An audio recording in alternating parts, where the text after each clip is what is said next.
নমস্কার, কেমন আছেন সবাই? মাই ব্লগস.এসে আপনারা আরেকবার স্বাগত জানাই। আজকে সোমবার আর এখন বাজছে রাত প্রায় 11টা। এখন বেরিয়ে চলে এসেছি স্টেশনে।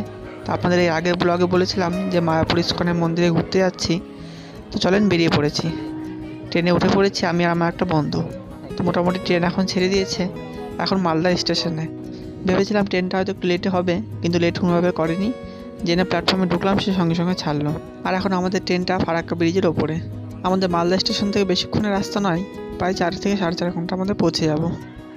তবে চলেন, পৌঁছে গেছি। এখন রাত বাজছে প্রায় 2টা, আর মোটামুটি 4 ঘন্টা পরে চলে এসেছি নবদ্বীপ ধাম। আর এদিকে ট্রেনটা ছেড়ে দিয়েছে, আর মোটামুটি সেরকম ঘুম হয়নি, প্রায় সারা রাত ধরেই জাগা।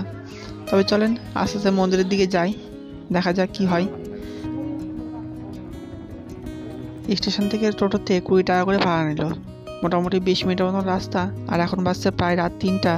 তো ভেবেছিলাম প্রথমে যে টোটো কিংবা এই নৌকাগুলো কোনো কিছু পাওয়া যাবে না, তবে দেখলাম যে না, ট্রেন থেকে অনেক লোকই নেমেছে। তো সেই জন্য সবার সঙ্গে চলে আসলাম। আর এই যে এই নদীটা পার করেই সামনে ইস্কনের মন্দির। তবে চলেন, মোটামুটি চলে এসেছি মন্দিরের এখানে। আর মন্দিরে ঢুকছি, কত পূজারি, কত ভক্ত। আর মন্দিরে ঢুকে খানিকক্ষণ পরে বুঝতে পারলাম যে সবাই পরিক্রমায় বেরোবেন।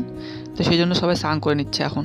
তো সেই জন্য সবাই স্নান করার জন্য দৌড়াদৌড়ি করছে, সমস্ত ভক্ত, সমস্ত পূজারীরা একসাথে। তবে চলেন এখন একটা রুম খুঁজে নিই। এই যে সকাল প্রায় 6টা এখন, আর অনেক খোঁজাখুঁজির পরে এই রুমটা পেয়েছি।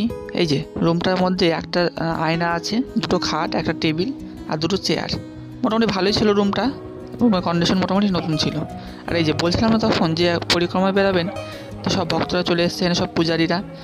আর আমরা যে হোটেলে ছিলাম সেই হোটেল পর্যন্ত পরিক্রমাটা চলছিল। তো হোটেল থেকে খানিকক্ষণ পরে বেরিয়ে দেখছি না, পরিক্রমাটার দিকেই আসছে। আর দেখেন কত লোক, শুধুমাত্র যে এখানকার পূজারীরা বা এখানকার ভক্তরাই শুধু ছিলেন সেটা একেবারেই নয়।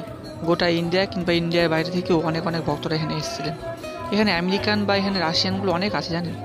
আর এনারা যে পরিক্রমাটা নিয়ে এসছেন, এখানে মনে কিছুক্ষণ বক্তব্য রাখবেন, তারপরে হয়তো কিছুক্ষণ হয়তো গান বাজনা করবে, কীর্তন টীর্তন হয়তো করবে। তবে চলেন কীর্তনটা শুনি আগে।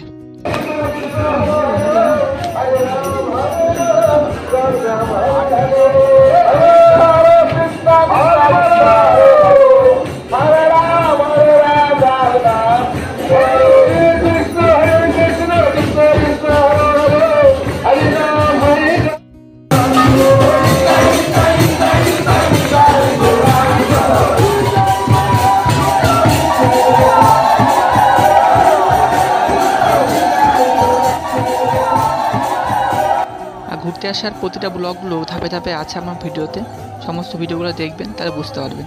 এটা প্রথম এবং দ্বিতীয় তৃতীয় হবে, সমস্ত ব্লগগুলোই আমার চ্যানেলে পাবেন। তবে চলেন আজকের মতন এখানে বিদায় দেন, দেখা হচ্ছে খুব তাড়াতাড়ি পরবর্তী একটা ভিডিওতে। ততদিন সুস্থ থাকেন, সাবধানে থাকেন, ধন্যবাদ।